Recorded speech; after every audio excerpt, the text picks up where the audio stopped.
તો આ તરફ ગાંધીધામ શહેરનું એકમાત્ર રમતગમત સંકુલ જે સવારે અને સાંજે હજારો લોકો માટે આરોગ્યનું કેન્દ્ર બનેલું હતું, જે હાલ અવ્યવસ્થાની આધાર પંખીઓ હેઠળ ઘેરાયેલું છે.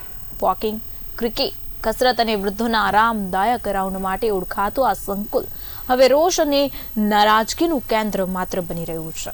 સ્થાનિક રહેવાસીઓના આક્ષેપ અનુસાર સંકુલની મહિલા અધિકારી પોતાની મનમાનીથી નિર્ણયો લઈ રહી છે. વર્ષોથી ઉગેલા ઝાડો વગર કારણ કપાવી દેવામાં આવ્યા છે, જેના વિરોધ કરતા ઘણા વૃદ્ધોને ગ્રાઉન્ડમાં આવવાની મનાઈ કરવામાં આવી છે. તો ત્રણેય તરફના દરવાજા પણ બંધ કરી દેવામાં આવ્યા છે, જેના કારણે ટ્રાફિક સમસ્યા પણ ઊભી થઈ છે. પરબ જેવી લોકહિતની સેવાઓ પણ બંધ કરાઈ છે. સફાઈ અને દૈનિક કામગીરી માટે આવેલા કર્મચારીઓની કામગીરી પણ શંકાસ્પદ છે. સ્થાનિકોએ વિકાસ અને યોગ્ય સંચાલન માટે આક્રોશ વ્યક્ત કર્યો છે.